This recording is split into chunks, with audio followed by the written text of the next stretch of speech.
Should I buy or should I rent during the pandemic? Hey cash flowers, welcome back. Matthew here. We've been getting a lot of questions throughout this pandemic. One of the most common that we get is, does it make sense for me to buy or to rent in the current health and economic crisis that we're in? Now I have to say that's a great question. The short answer, as typical, is it depends. I hate that answer, so let's make sure we unpack it. Now in today's video, what I want to share with you is some of the good, the bad, and the ugly with both sides of that argument amidst the pandemic, and whether or not you plan on living in the home that you purchase or rent. This is really not going to be as much from the real estate investor's point of view, although I do want to give some insights to that by the end of the video today too, so make sure you stick around. So let's start out with the rental side and why it might be a good strategy to rent right now instead of purchase. There are normal things that come up, like a big portion of your cash being used for the down payment, and you could continue to, of course, store that in liquid investment, even just the bank or an infinite banking policy, which I'll put in the description for you below as well. It's helpful when having cash or other types of debt weapons on hand in case there's a sudden loss of cash flow, perhaps your income fluctuates because of a job loss or decreased business revenues, all things to consider the what ifs about. Now, I feel that stacking cash in this health and economic crisis is a strategy that you should have more confidence in your overall financial situation in uncertain times for the short term. With that being said, however, being a renter, it does give you more flexibility in location as well, which is a major concern right now. That's having cash on hand, of course, to overcome an unexpected job loss and even potentially move if necessary. When you purchase a home, there are so many unexpected costs and expenses, not just with furnishings, but the must-dos that you want done even prior to moving in. And being a renter, a lot of times you can bypass all of that. You can have the convenience of calling the landlord to fix things that break, or possibly even request an update or two without any or even little money out of your own pocket. Now, finally, one of the biggest drawbacks of buying over renting right now, even though we are in this pandemic, is that it's still a seller's market in most locations around the country. It's bizarre, okay?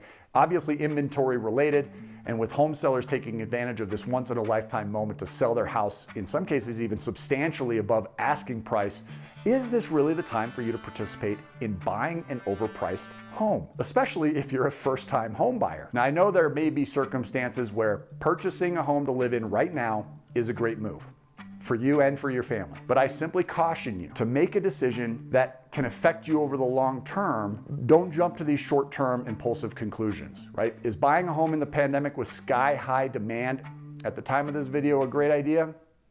By the way, what are your thoughts about this video topic, guys? Please share. Leave them below. I'd love to hear what you have to say. Also, click the like button or even consider subscribing to the channel. Now, one of the strong considerations here to buying is the historically low interest rates that we've been enjoying. I mean, I'm in the process of getting a 2.875% rate right now, and you could save thousands of dollars in interest costs over the long term because of these great rates. Now, of course, if you've watched or you've been a subscriber to the channel, you may know that our education focuses on paying down mortgages in 6, 7, 8, 9, 10 years, which saves hundreds of thousands of dollars in most cases in future interest costs. So make sure you check out those videos too, which means I'm not as concerned about interest rates, but they are interesting and they do matter. They just don't matter as much as a lot of us have been taught. Now, I do also understand that these historical low interest rates are tempting to a potential buyer, especially with all of the marketing that's thrown at us as consumers. And it's my opinion that they're going to stay low for a while, based on the Federal Reserve having used all that's left in the reducing interest rates toolbox. The Fed has really put themselves in a corner right now. It's not going to allow the rising of interest rates for possible years to come, at least not dramatically. And if you recall, they tried raising rates in the fourth quarter of 2018 and the stock market started crashing until they started lowering them back again. If you do believe the time is right to buy a home now, then securing a steady flow of cash, either from your job or business for the next several years, would be of the utmost importance to you. And this may be an incredibly difficult forecast to make for some out there, but even if there is a hint of layoffs or a decreased sales in your business, being responsible for a 30-year mortgage right now may not be something to take on, and it would be better to hold off until your cash flow does stabilize for the foreseeable future. Now, some of you may be living in the city and you may want to move to the suburbs or even to a rural area like we did, which is understandable. And selling your current house, buying another one where you and your family feel safer, that's becoming a common theme, and I certainly wouldn't blame you. Just be certain that you don't go overspending on that new home, especially if you think you need more room for say office space, more kids in your future and so forth. Here's the thing, your company could easily bring you back into the office. And once the solution is found for the coronavirus, we foresee some of that happening. There may be some of you who know you will be working from home, however, no matter what happens.